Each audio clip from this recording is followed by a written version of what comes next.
Douglas Bickford. It is the 23rd of September 2021 at 9:19 a.m. here in Klamath Falls, Oregon, which is my hometown. I am teaching self-esteem on YouTube, which is also known as being content, self-contentment. Okay. It's the same thing as feeling content in yourself. And people that don't have self-esteem or contentment, they'll get in toxic relationships, they'll use drugs and alcohol, they'll use sex, TV, religion, another person, drugs, alcohol, pot, all these things that are outside of yourself to try to make you feel content inside. And it's the same thing as self-esteem. And you can't get contentment, being content inside, or self-esteem, same thing. Self-love, self-confidence, self-worth.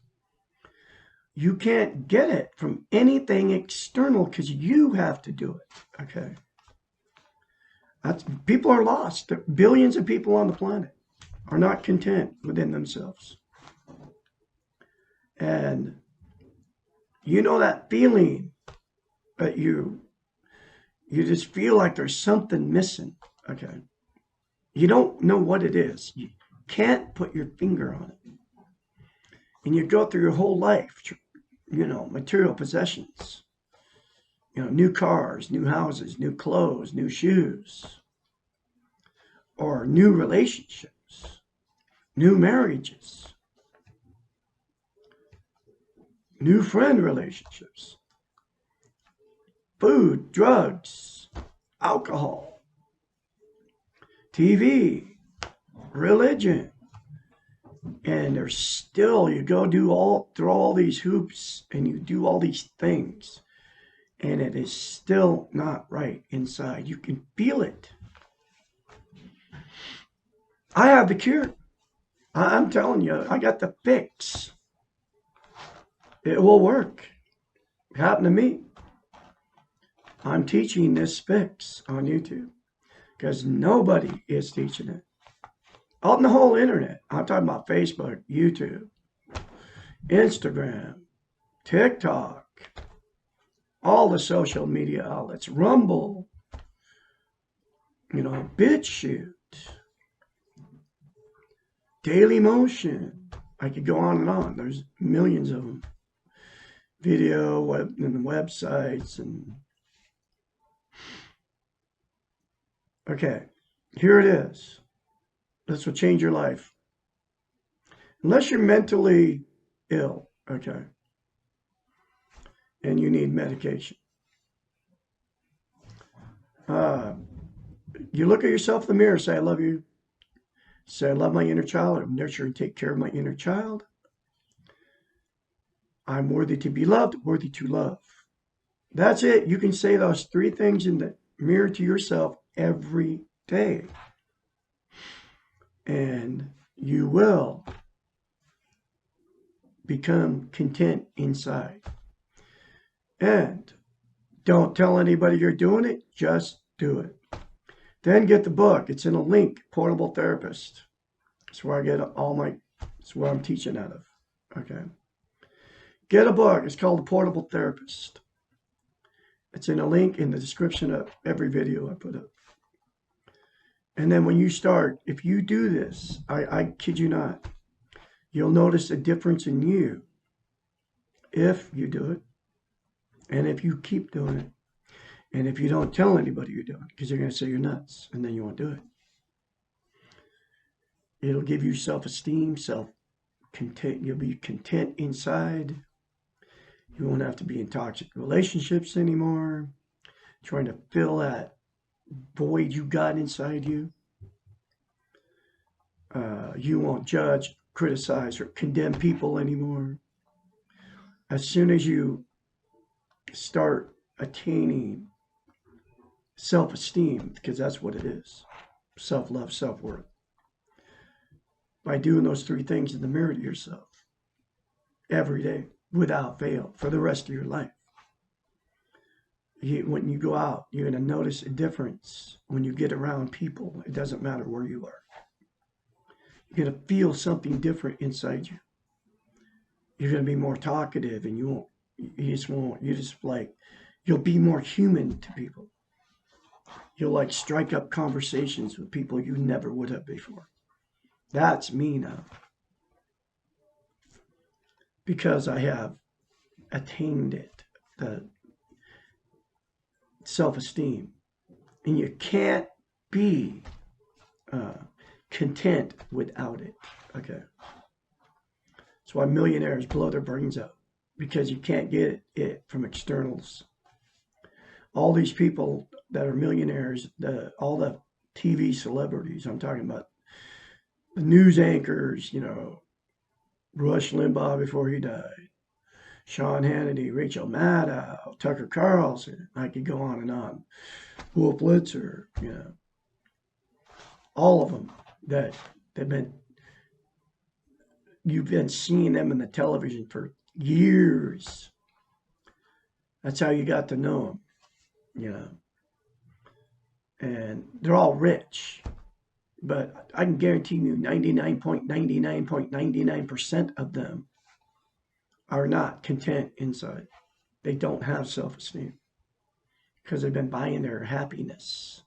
They've been buying their contentness with material possessions and their fame, and all that.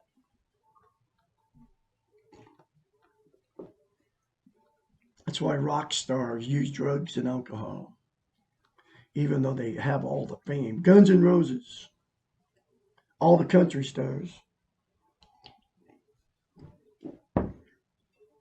They have it all, okay? But probably most of them wouldn't give you the courtesy of even acknowledging you exist if you see them on the street. That's why they have bodyguards, right?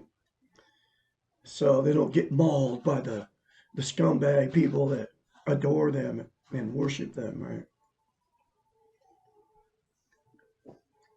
But anyway, that will give it to you. I can be your mentor when the change starts happening. My phone number is 458-232-5238. Okay, all that said and done, that's how you attain inner contentment, self-esteem. And I'm going through the book, The Portable Therapist, a chapter at a time. And this next chapter is chapter 53. And the reason I'm here is because I went through the change. I got out of a toxic relationship almost 11 months ago now, on the 1st of November 2020.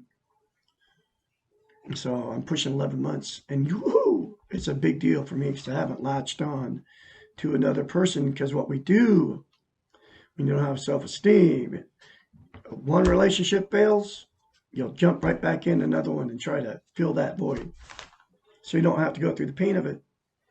I've done it 4 marriages. She was my 4th marriage. I have not latched on to another person. I refuse to be in a toxic relationship now because I have attained self-esteem, self-contentment, okay? Because of I call it mirror therapy. And the reason it's so effective, the very first time you say those 3 things to yourself in the mirror, you'll have to force yourself to do it. Because 99.99% of the people on the planet don't love themselves. And so they can't lie to themselves, and the mirror self feels really weird. Force yourself beyond that weirdness. Just do it. Okay? And like I said, don't tell anybody you did it. I told it to my sister, okay, who happens to be a Jehovah's Witness. She started doing it. She actually, she felt it when she started going around people. She couldn't believe it. Then she went and told her Jehovah's Witness friend.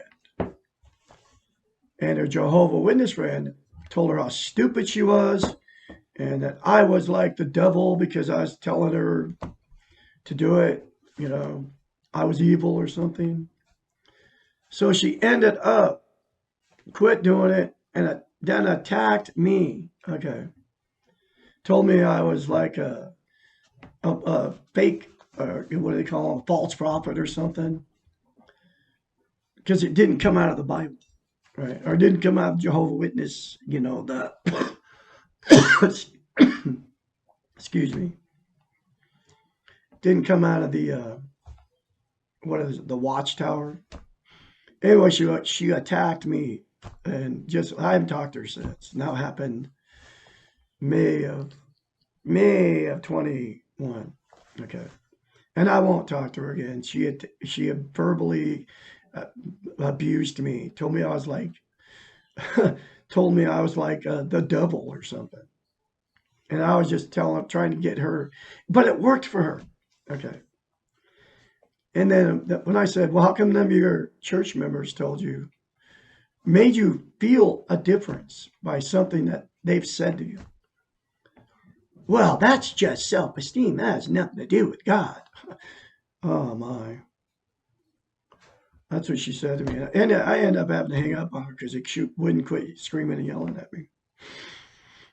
Anyway, I've let go in love to her and her whole sick family. I mean, she's all messed up. And that's what we have to do when we attain self-esteem. You can't be around discouraging, toxic people to you.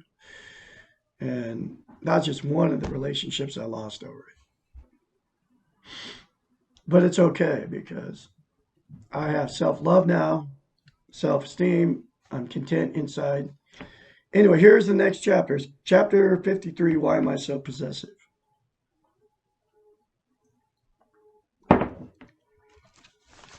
Being possessive of things or of people is another way of demonstrating our own insecurities. It means that we're trying to fulfill our own needs from external sources. Just what I just said. That's that contentment, is what I was talking about. You're insecure inside. We become possessive when we are unsure of ourselves and need others or things to convince us of our self-worth, self-contentment, self-esteem, self-love. The Western model has taught us that our worth is determined by what we possess. And we have learned to focus on the external rather than internal possessions. We become possessive of someone else's love when we do not know how to love ourselves. We become collectors of things when we do not feel convinced that we are enough. Hoarders, that's where that comes from, okay? And there's a lot of people hoarding stuff, man. 100 pair of shoes in your closet, 100 dresses, 100 pair of pants. That's hoarding, okay? 2 rooms full of food, 3 refrigerators. This was me when I got out of the toxic relationship. 3 refrigerator freezers full of food, 2 freezers full of food, 2 big bedrooms full of food.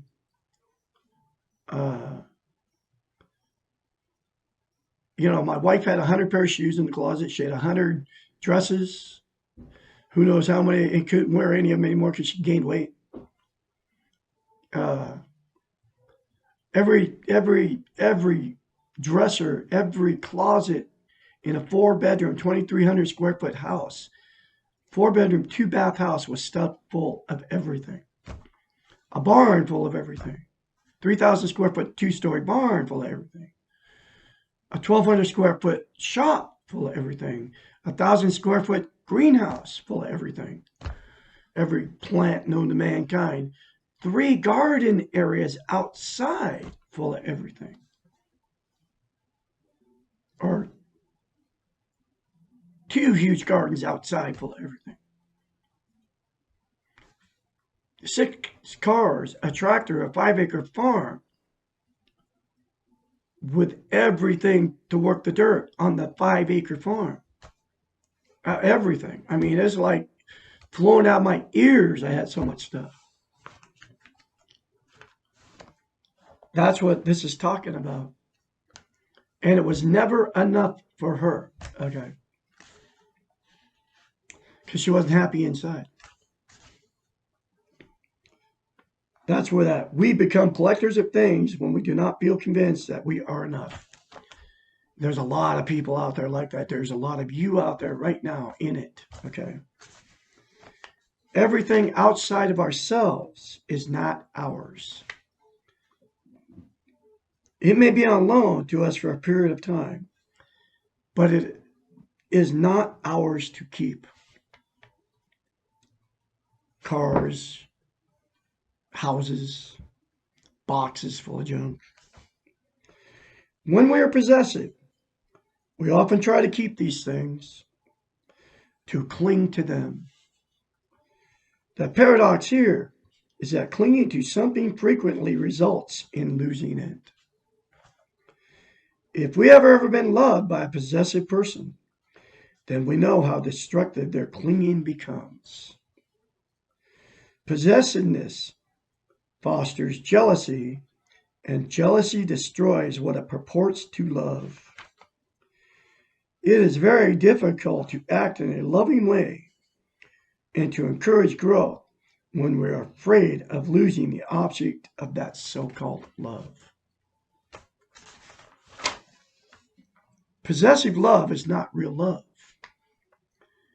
It describes real need, and needing someone results in far different behaviors than really loving them. When we are possessive, we are trying to resist change. We are trying to keep things as they are, and in so doing, we are creating an artificial reality of life. We are focusing our time and our energy on being loved rather than giving love. Possessiveness is an emotional handicap because it means using an external crutch to find self-worth. What we are possessive of owns us. It becomes a burden and stops us from loving ourselves. We not only destroy the object of our possessions, but also destroy ourselves in the process. The only way to stop being possessive of others and of things is take care of your own needs and be loved and esteemed. And that's what the mirror therapy will get you. Okay. So you won't be possessive anymore. Try to give yourself what you need from the other person. Imagine yourself without anything and focus on what you have inside of you. This may sound terrifying if all your worth has been focused externally, but you do have everything you need inside of yourself. Stop perceiving the world through self-centered eyes. You are not the center of anything except of yourself. No matter how much you have externally, you have nothing if you cannot love yourself. Become possessive of your own time and energy. Be selfish. Become possessive. Try to do for yourself what you rely on others to do for you. The next time you feel possessive of someone, the next time you want someone to reassure you, try doing it for yourself. Wow, this is powerful stuff, folks. It will change you, okay? Let the people and things you love be. Do not expect them to fill your needs. There is a wonderful paradox here. The less possessive you are, the more loved you will be. The less you need others, the more they will want to be around you. Secure people, those with self-esteem, do not have the time or energy to be possessive. They're too busy and too content to put their needs on anyone else, and they accept the fact that others do not want to take care of them. Remember, you cannot be possessive and also have self-esteem. Possessiveness is about needs. Self-esteem is about love and choices. Possessiveness is a prison. Self-esteem is freedom. What do you choose to do? Question mark. And you can make that choice right now by saying what I told you. Say, I love you in the mirror. Say, I love my inner child. I'm worthy to be loved. Say it daily. And it will put you on the path to freedom from all your personality disorders. I kid you not. If you can understand what I'm saying to you, and you're not mentally ill, you can get free of personality disorders. Being possessive is one of them. Okay. Bipolarism, self-centeredness,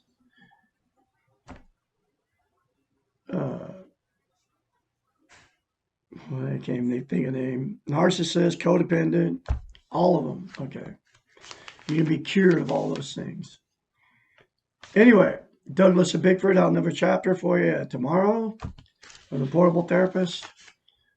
Remember to share these very important videos. I have many YouTube channels. Get in touch with me if you start going through the change process, because you'll need somebody to encourage you along the way. I've been through the change almost 11 months now out of a toxic marriage. I'll have more later for you. All have a great day out there.